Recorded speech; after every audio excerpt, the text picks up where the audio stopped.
قال الحبيب أحمد بن زين الحبشي في كتاب الرسالة الجامعة sampai perkataan beliau,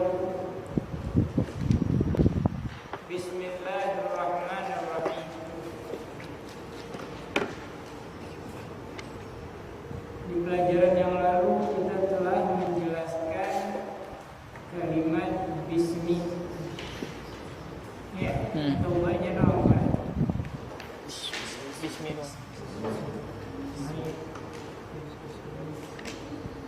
Apa arti ba dalam kalimat Bismillah? Siapa yang bisa jawab?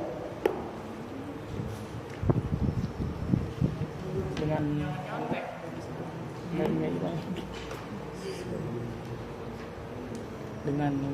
Dengan Apa arti ba dalam kalimat Bismillah? Yang tahu angkat tangan. Kalau nggak ada angkat tangan ditunjuk. Yang bisa jawab berdiri.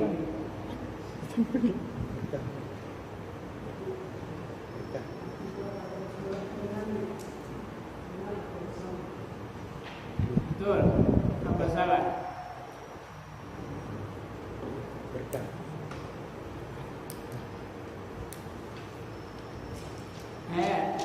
Siapa yang bisa menjawab?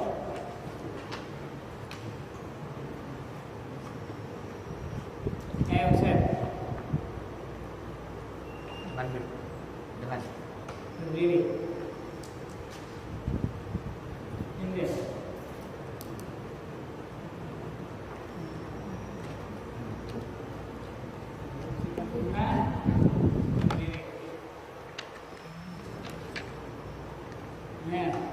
Untuk mengambil keberkahan. Berarti Untuk menyertai dengan mengharap berkah. Dulu. Apa itu isim?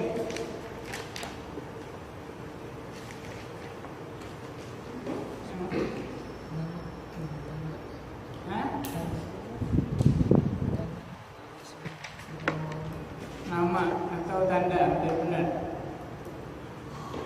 Isim diambil dari kalimat apa? Semua.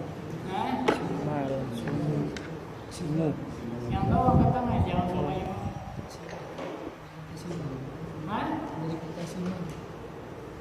Hampir. Sumu yang berarti tingginya yang gabungannya. Kenapa ba ditulis setengah alif? Yang tahu angkat tangan.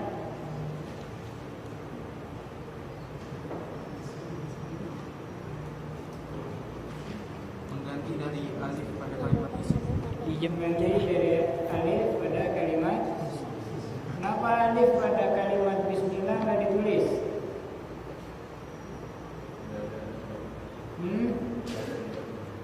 Udah di belakang.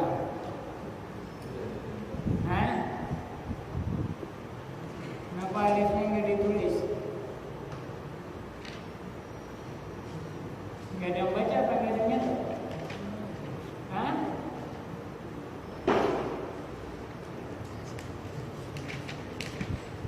Ayo, apa? Kenapa alifnya kagak ditulis dalam kalimat isim?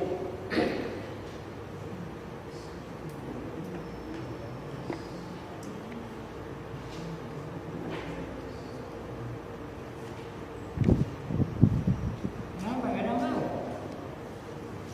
Karena sering digunakan oleh Nabi Muhammad SAW. Sering digunakan, akhirnya alifnya terbuang. Tapi khusus dalam kalimat Bismillah, nggak boleh dalam kalimat lain.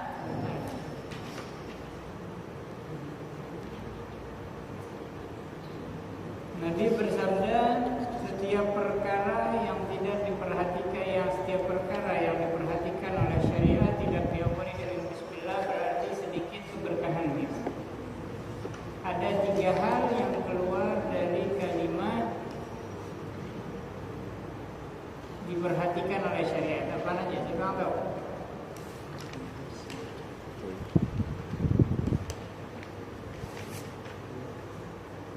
Tahu apa nama? Tapi nggak nyontek. Nah,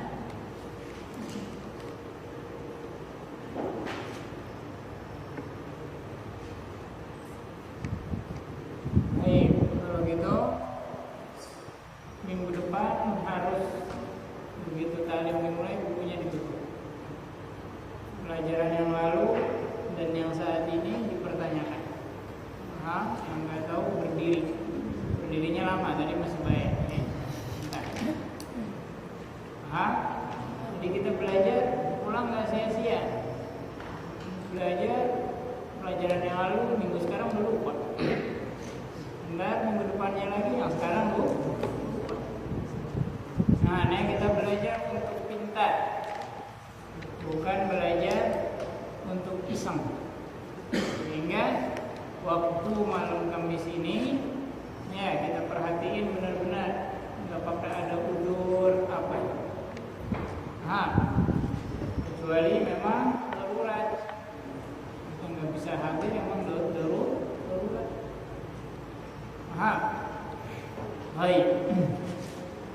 Sekarang kita sampai pada pembahasan Allah.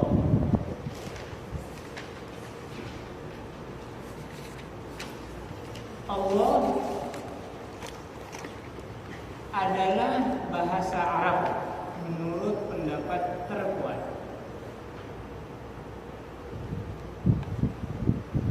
Ada juga yang mengatakan aslinya ilahun. Aslinya ilahun, artinya Tuhan.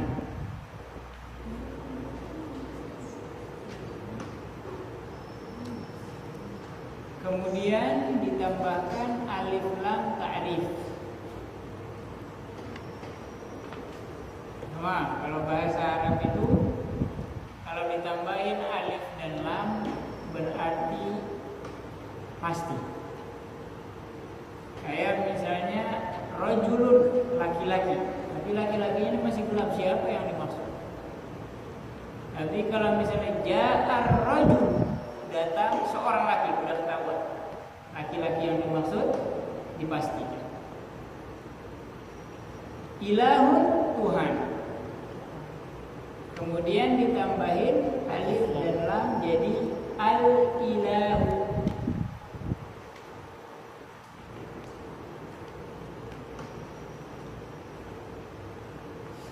Kemudian hamzah pada kalimat ilah dibuang menjadi Allah.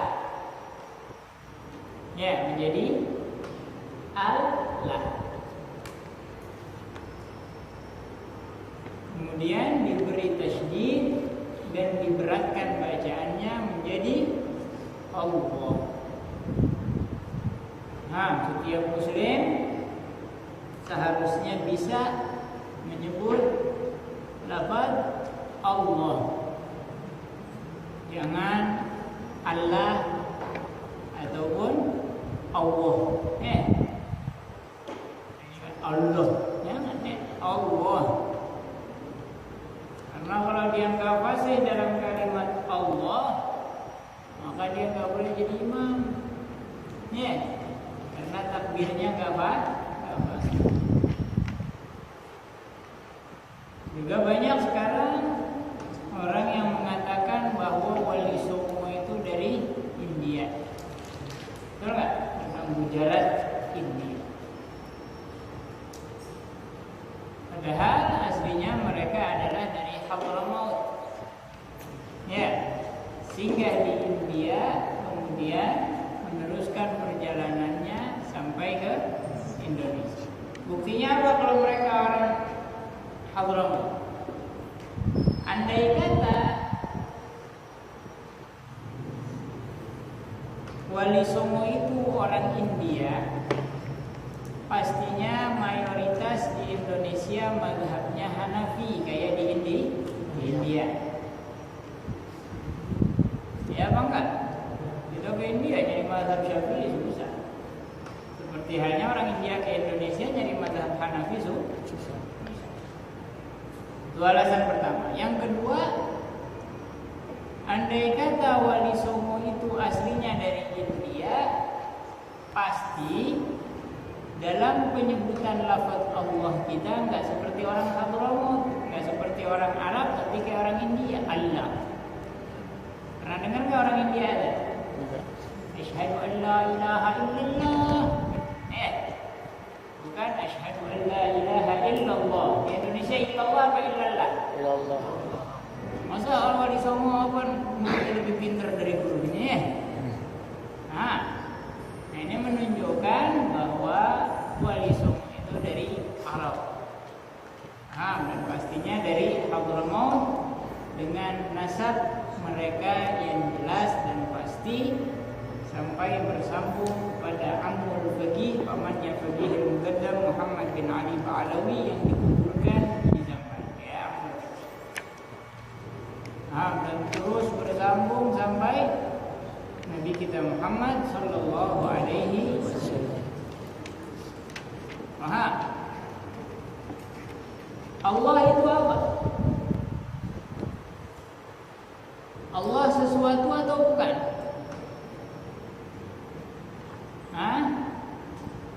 Allah sesuatu. Kalau bukan sesuatu berarti kita nyembah apa? Allah itu sesuatu. Apa itu Allah? Allah adalah alamun. Alam ini artinya nama pasti. Al-dzat, untuk zat. Al-wajibil wujud, yang wajibnya, yang adanya wajib atau harus. Al-mustahiq, yang berhak. Li jami'il kamalat, akan seluruh kesempurnaan.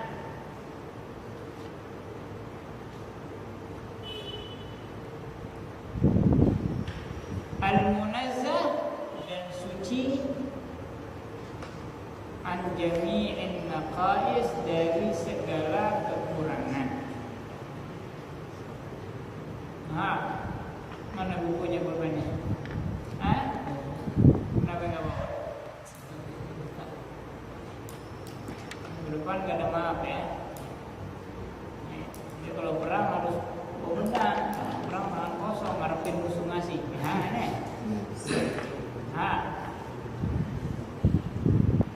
Allah adalah alam, nama pasti untuk zat yang adanya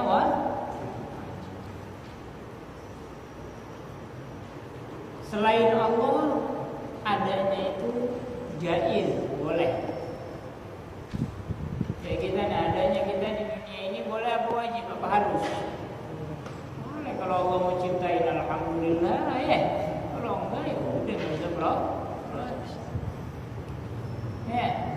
Kita pernah protes nggak jadi manusia? Siapa yang menciptakan kita jadi manusia? Ya. Nggak bisa kita protes kenapa saya nggak dijadiin malaikat aja? Ya. Kenapa saya nggak dijadiin nabi? Bisa ya? Udah ketentuan Allah. Kalau Allah adanya itu wajib. Karena kalau kita katakan Allah itu adanya mungkin, berarti dia sama-sama makhluk. Yang namanya makhluk pasti ada pencipta.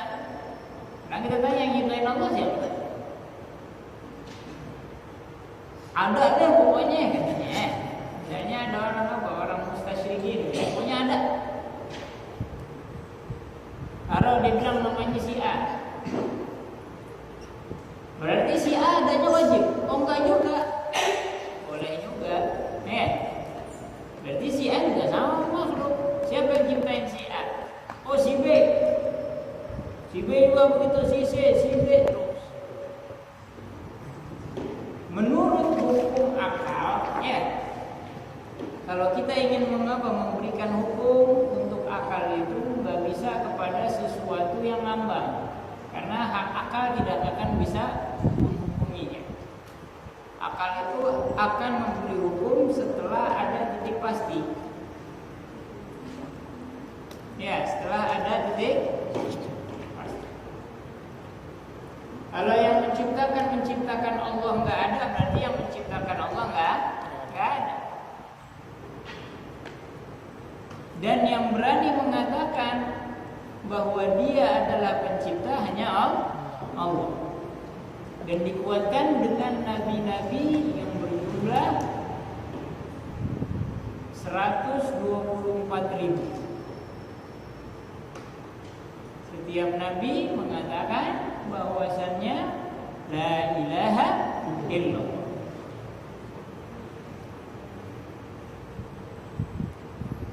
Anehnya, mereka yang nggak percaya bahwa Allah yang menciptakan, yang tidak diciptakan, tapi dia percaya kalau dia anak Adam ya. Dia keturunan Nabi Adam. Nabi Adam siapa yang ciptain? Allah. Hanya mau mereka, siapa yang ciptain Nabi Adam? Allah ya.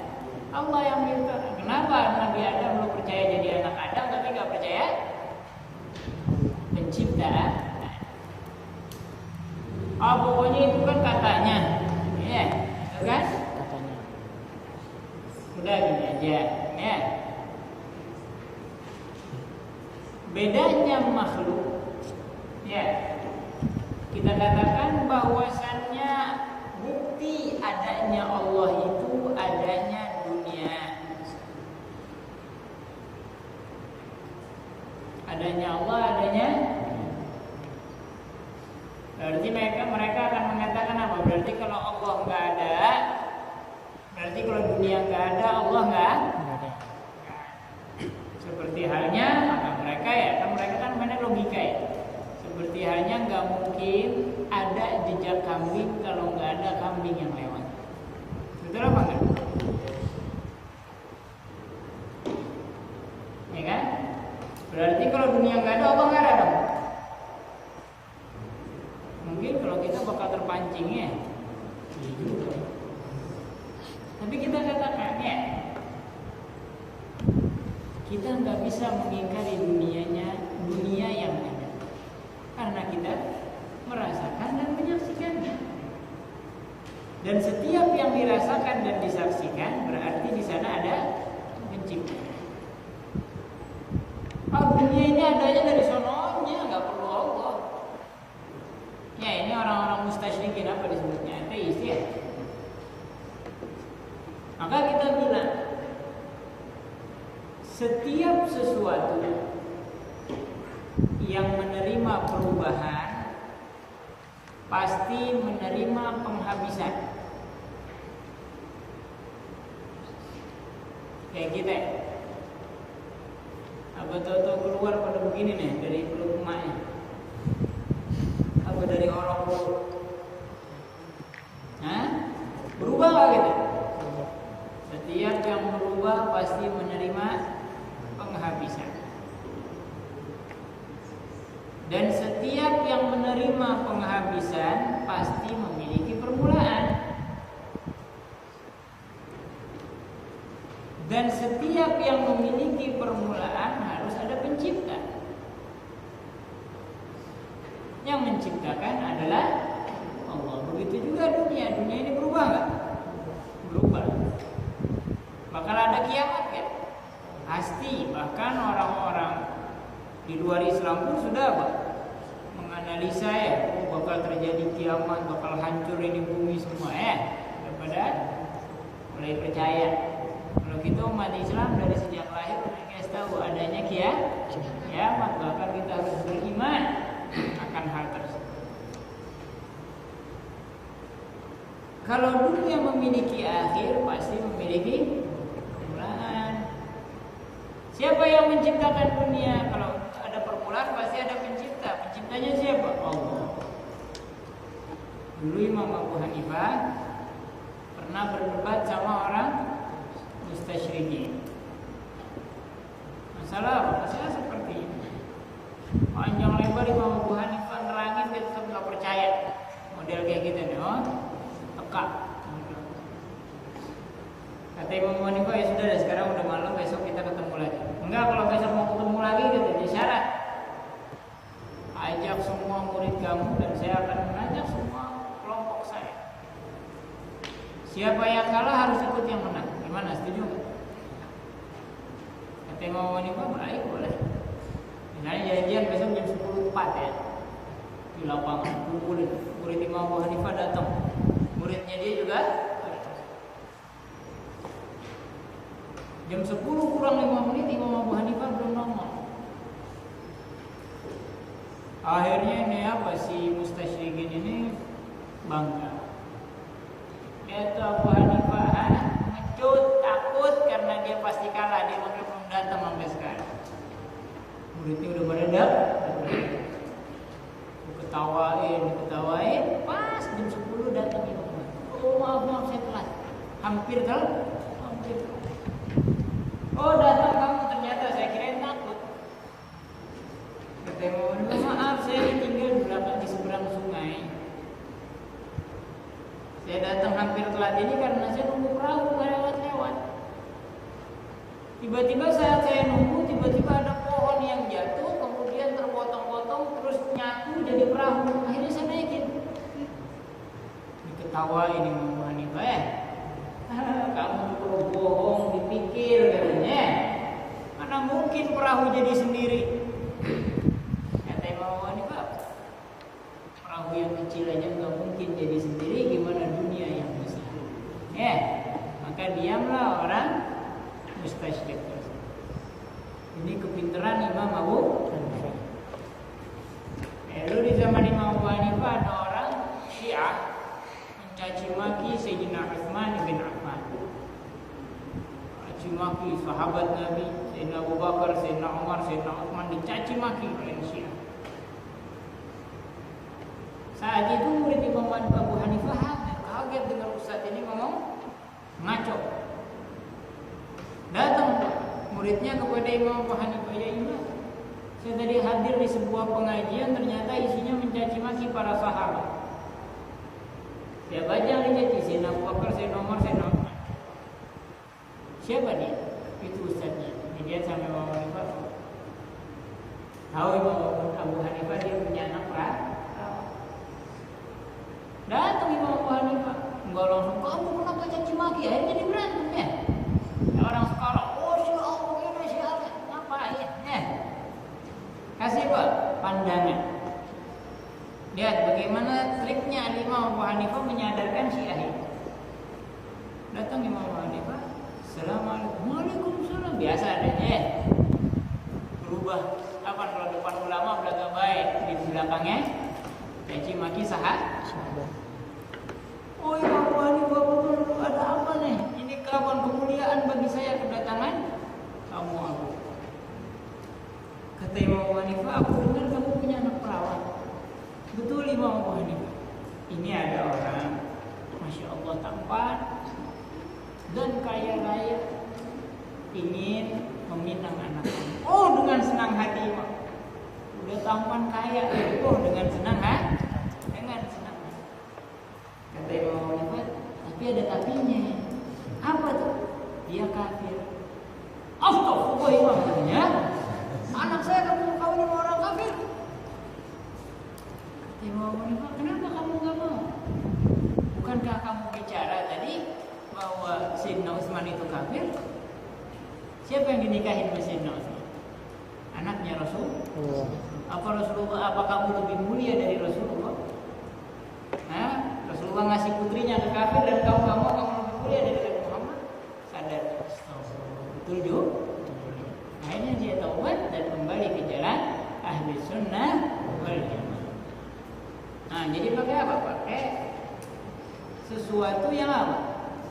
Kalau menjatuh skakmat ya pakai taktik.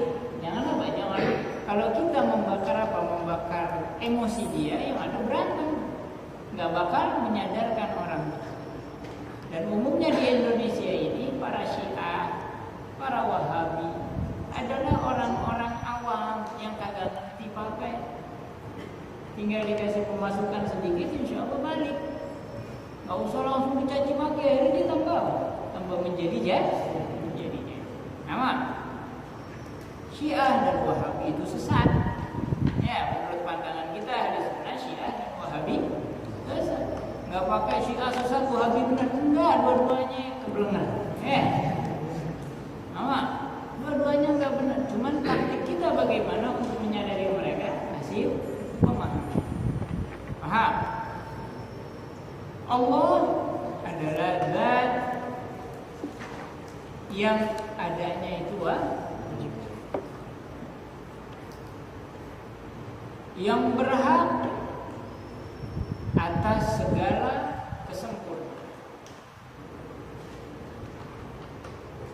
Nah, kesempurnaan Allah tidak boleh dibandingkan dengan kesempurnaan pada manusia. Ya, karena manusia gak ada yang sempurna. Menurut pandangannya sempurna, tapi tidak sempurna. Ada orang badannya gede, sempurna nggak? Enggak, ya. Dan ada kebakaran, mau nyelip pintu nggak mau ada. Gede badan. Berarti yang sempurna yang kurus dong, nggak juga ya. Dia disuruh ngangkat barang nggak kuat. Berarti nggak sempurna. Sama, yang pendek sempurna nggak? Enggak juga ya. Nama diajakan balap lari ketinggalan. Oh, yang tinggi berarti yang sempurna, nggak bisa. Ya, karena kalau diajak main tak umpet, yang menang yang pendek. Berarti manusia itu apa? Tidak ada yang sempurna. Andai kata ada, dialah baginda besar Nabi Muhammad Sallallahu Alaihi Wasallam. Berarti Allah itu gimana ya? Nah, pertama kita nggak boleh bertanya bagaimana Allah. Nggak boleh kita bertanya di mana Allah. Karena besar, kecil, pendek, tinggi, kurus, gemuk bukanlah kesempurnaan. Berarti Allah bayangan? Enggak juga, bayangan bukan sempurna. Nama, terus Allah apa? Sayyidina Abu Bakar ditanya, bagaimana sih Allah? Dan Allah tuh kayak gimana? Di mana? Kata Sayyidina Abu Bakar, nggak ada yang tahu Allah kecuali Allah. Nggak ada yang tahu Allah kecuali Allah. Ntar ahli surga di surga dikasih nikmat sama Allah, bisa diperlihatkan oleh Allah akan zatnya yang maha suci tanpa bagaimana, tanpa jarak. Subhanahu wa ta'ala. Jadi jangan disamain Allah sama makhluk, kalau kita berhayal karena akhirnya Tuhannya sama kayak yang di Candi Borobudur, lagi bersemayam. Jangan ya. Baik. Kalau misalnya ada orang nanya, di mana Allah? Jawabnya, lu yang hilangin cari sendiri. Ya, lu yang hilangin cari sendiri. Kalau kita ditanya di mana Allah, pertama pertanyaan itu nggak pantas. Kalau pertanyaan itu berkaitan dengan zatnya, kita jawab nggak ada yang tahu Allah kecuali Allah.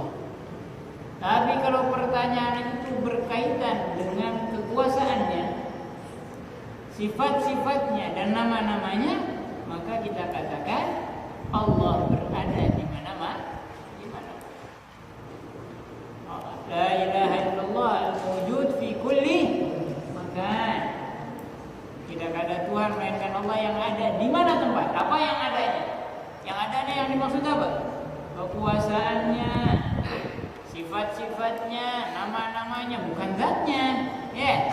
Kalau zatnya, kalau Allah dibilang Allah ada di mana-mana, zatnya di mana di sini? Ada nggak? Kalau ada berarti apa bayangan? Naudzubillah. Pokoknya kita kalau Allah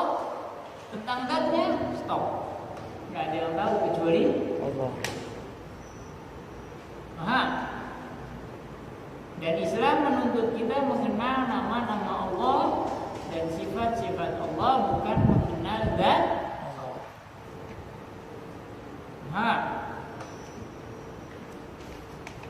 Dan Allah ini adalah Tuhan yang Maha Esa, yang Maha Tunggal.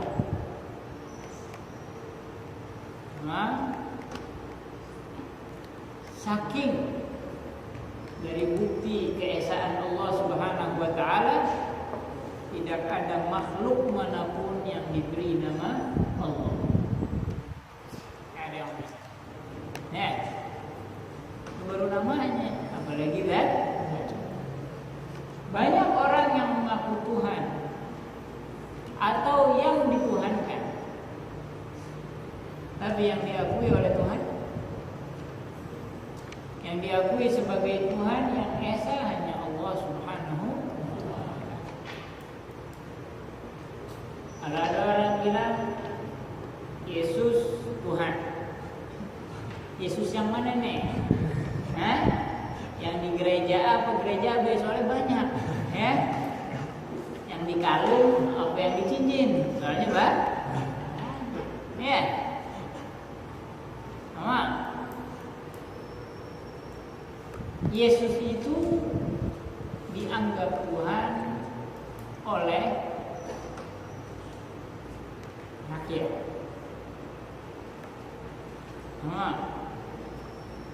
Sedangkan Allah dituhankan oleh para anbiya dan rasul. Contohnya ya,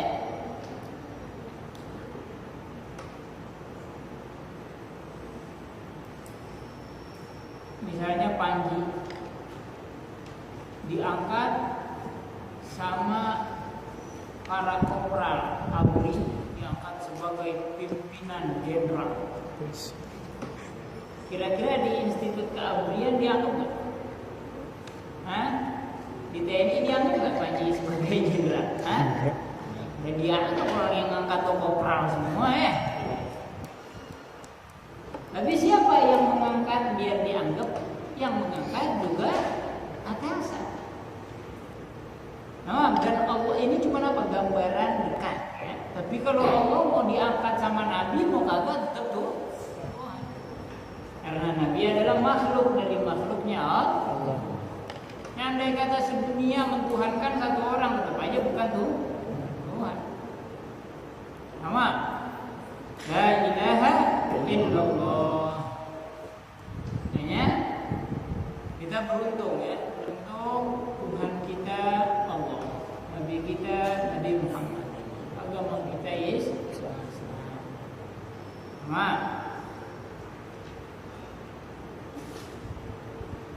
Seseorang ditanya, apa nama Allah yang paling agung? Bismillahil A'zam itu apa? Kata jumhur ulama adalah lafaz Allah. Jumhur ulama mengatakan Ismullahil A'zam adalah Allah.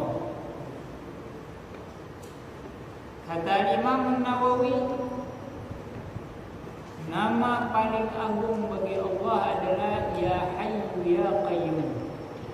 Ya Hayyu Ya Qayyum. Bagaimana Nabi Shallallahu Alaihi Wasallam saat menjelang peperangan Badar malamnya ya, besok pagi perang Badar malamnya Nabi Muhammad angkat tangan Ya Hayyu Ya Qayyum, Ya Hayyu Ya Qayyum.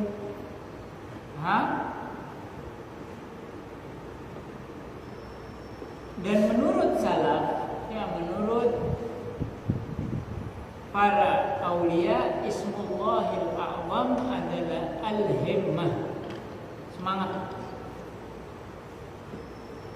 Saat kita punya semangat pengen munajat kepada Allah, pakai lafaz apa nih? Saya senang ya Allah. Berarti itu Ismullahil Azim. Alhamdulillah rasanya ya Allah ya Allah. Semangatnya di situ itulah Ismullahil A'zam. Ada yang mengatakan angka saya pengennya ya Latif. Ya Latif, ya Latif, ya. Tergantung di mana semangat dia ingin munajat menggunakan nama Allah. ini disuruh sama Allah ya, walillahil asmaul husna fad'uuhu biha. Paham apa enggak? Oh iya. Jadi tugas kita sebagai makhluk memikirkan sifat-sifat Allah, mikirin makhluk-makhluk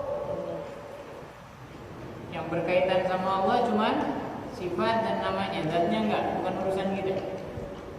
Nabi Shallallahu Alaihi Wasallam aja yang udah ketemu langsung, nggak pernah bilang Allah lagi duduk waktu saya ketemu atau lagi berdiri, Maha suci Allah. Sifatnya wajib kita hafal dan pahami, nama-namanya baik kita hafal. Karena Nabi mengatakan yang hafal 99 nama Allah masuk surga. Tapi bukan hanya hafal ya Allah, ya Rahman, ya Rahim, ya Malik, ya Qudus, ya Salam, bukan begitu ya. Hafal dengan maknanya. Hafal dengan makna-makna itu bukan arti ya, tapi kandungannya. Makna itu artinya kan kandungan. Beriman dan meresapi setiap Asmaul Husna. Itu yang dimaksud. Dan yang kita pikirin siapa? Manusia ini dikasih akal sama Allah untuk menemukan titik pada sesuatu yang terlihat. Ya, akal manusia dibatasi sama Allah untuk sesuatu yang terlihat. Mau paham, pikirin sesuatu yang terlihat.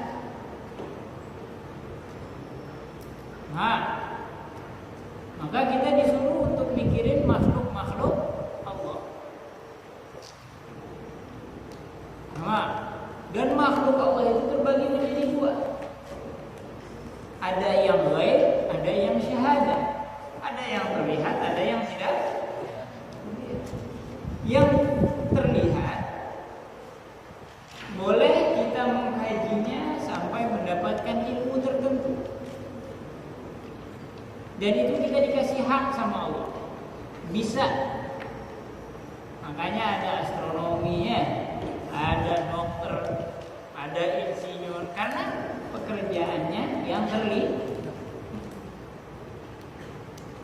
Ada yang tidak terlihat makhluknya Allah.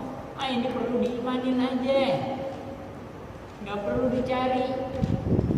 Ya, ada orang cari hantu, udah ngapain hantu perkara? Oh ya, nggak usah dicari, nggak dicari aja ada. Ditangkepin hantu ini ya. Pemburu hantu. Ini jadi pemburu maling ketahuan ya. Kelihatan, jangan pemburu hantu. Pemburu hantu adalah perbuatan yang apa? Kebanyakan orang nggak percaya. Itu ada buktinya tuh, orang dia bacain dia bisa menggambar bentuknya kayak gini ya.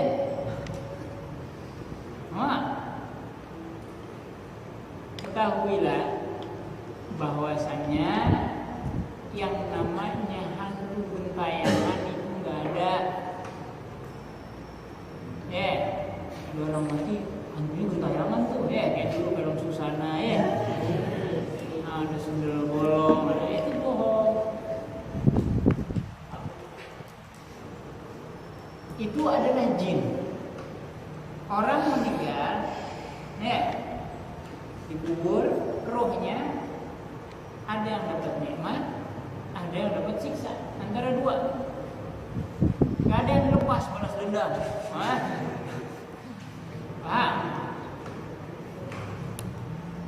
Kemudian jin mempropaganda pikiran manusia. Berpikir begini, ntar aku muncul, dia mau ya, ntar saya muncul, kamu bilang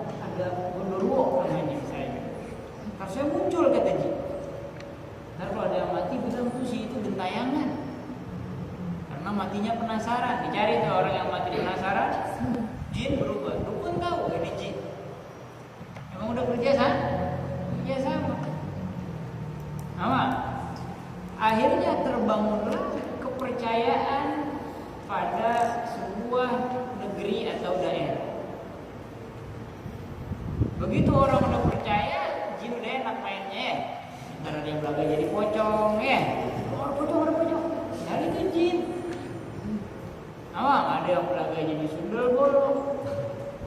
Ada yang belaga jadi kuntilanak. Paham?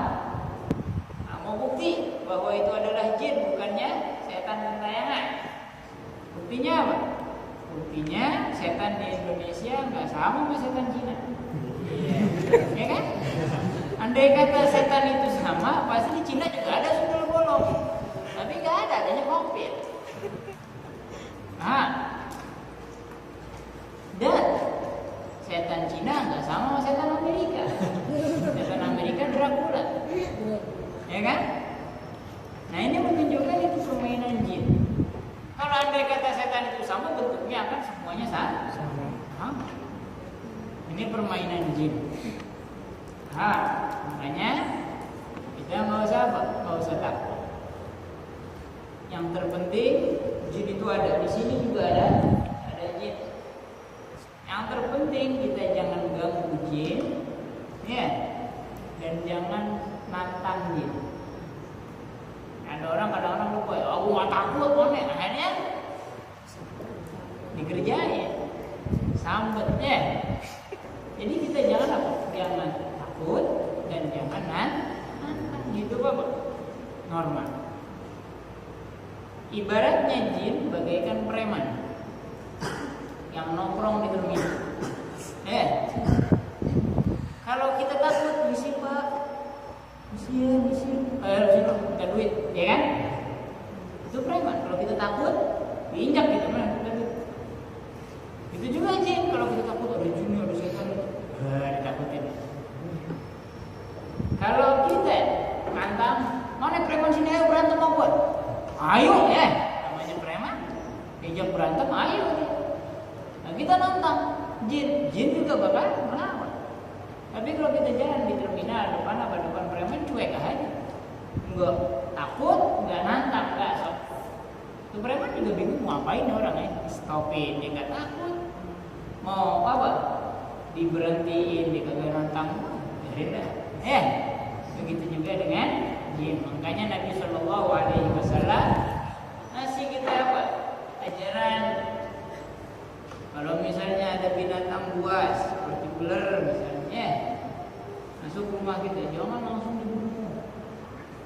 Bacain dulu A'udzubillahi Samiil Alim minasyaitonir rajim. Bacanya apa? A'udzubillahi Samiil Alim minasyaitonir rajim. 3 kali bacain. Kalau tuh ular kabur berarti itu jin. Tapi kalau tuh ular tetap ya berarti ular beneran. Baru bunuh. Kedua, air yang tergenang itu tempat peristirahatan jin. Ya, kayak di kolong rumah kita, tempat peristirahatan jin. Makanya kalau pengen ngambil air, baca ta'awudz 3 kali. Takutnya kalau kita nggak bawa ke centong anak jin, masuk ke selokan, bapaknya marah ya.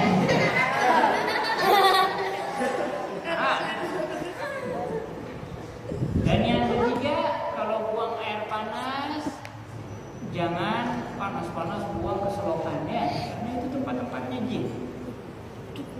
Nah, kalau kita masuk rumah kosong, juga baca Alhamdulillah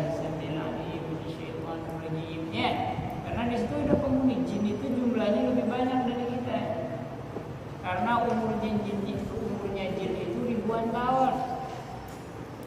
Ya, ada jin yang hidup dari zamannya Nabi Musa, masih hidup. Nah, jin itu begitu lahir langsung gede, nggak pakai orok. Jadi langsung balik akhir. Kalau kita kan balik akhirnya umur 15 atau kurang. Jin begitu.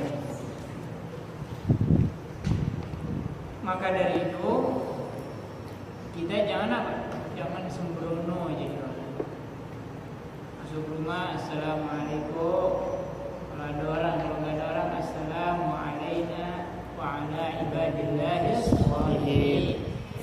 Terus baca Alhamdulillahi samil alim minasyaitonir rajim 3 kali, baca ayat kursi, baca qul, baca qul a'udzu birabbil falaq, qul a'udzu birabbin nas. Buang apa? Buku dilempar, langsung rebahan. Tadi apa ditindihin jin jadi kayak kalau kata orang Betawi setan rep-rep bukan apa sih? Bangun Nah, makanya khususnya yang perempuan kalau habis haid pembalutnya itu jangan dibuang di kamar mandi ada darahnya karena darah itu makanannya jin. Nah, hati-hati, cuci dulu, bersihin darahnya baru buang. Jangan dibuang ada darahnya. Nah, ini perlu dibilangin bini-bini kita semua ya, keluarga kita jangan sembarangan. Dan juga kalau kita buang tulang, habis makan ayam, makan daging, jangan dibuang-buang ini. Nah, buangnya baca Bismillahirrahmanirrahim. Supaya apa? Supaya jinnya yang makan cuma jin Islam, jin kafirnya nggak bisa makan. Tapi kalau kita nggak bacain, jin kafir juga ikut makan. Sama. Terus apa lagi yang berkaitan dengan jin?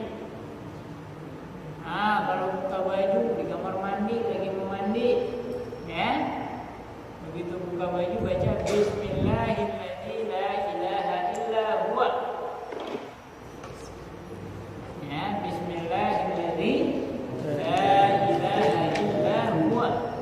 Baca, bukan di kamar mandi nggak boleh zikir, baca kalau ini boleh. Sama, karena bacaan itu akan menutup mata jin. Tapi kalau kita nggak baca jin apa? Nonton. Nah, tontonin ngaji. Jadi besok-besok kalau kamar mandi waktu buka baju ya baca Bismillahirrahmanirrahim.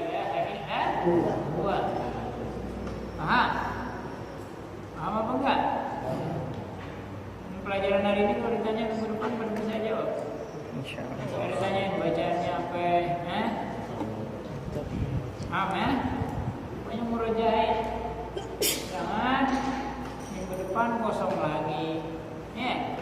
Itu masa lalu. Kita dulu waktu sekolah SD begitu kan ya? Belajar untuk lulus. Ya kan? Pengen ujian baru buka loh. Pengen apa? Dulu zaman kita yang tangan, sekarang UN ya. Ujian nasional, pada stres, pada istighosah, pada doa doa boleh, bukan nggak boleh, nangis ya besuruh waktu belajar kagak diulang. Coba kalau dia tiap hari ulang belajar. Mau ujian internasional lagi nggak jadi masalah, ya. Tapi karena bacanya udah 2 hari pengen besok ujian apa nih? Besok buat ujian bahasa Indonesia. Baca sekarang sampai bengkak matanya. Besok nangis nggak bisa. Itu masalah. Kita juga yang masih sekolah belajar untuk pintar. Jangan bohongin orang Indonesia juga. Sekarang yang banyakkan lulus ngebohongin, ujian lulus ilmunya dibuang. Begitu ditanya kali-kalian atau masalah-masalah lain, oh ini saya pernah belajar dulu. Banyak kayak yang jawab begitu. Dulu pernah belajar nih, sekarang lupa. Kita jangan demikian. Ilmu yang kita dapat, biar ilmu itu kecil pandangan masyarakat kita jaga ya, biar nanti kalau kita jadi orang sukses bukan sukses bohongan. Jadi insinyur benar-benar insinyur, mau ditanya tentang masalah insinyur ayo. Tapi kalau insinyur sekarang kan cuma apa? Cuma bisa menggambar doang dibilang insinyur ya.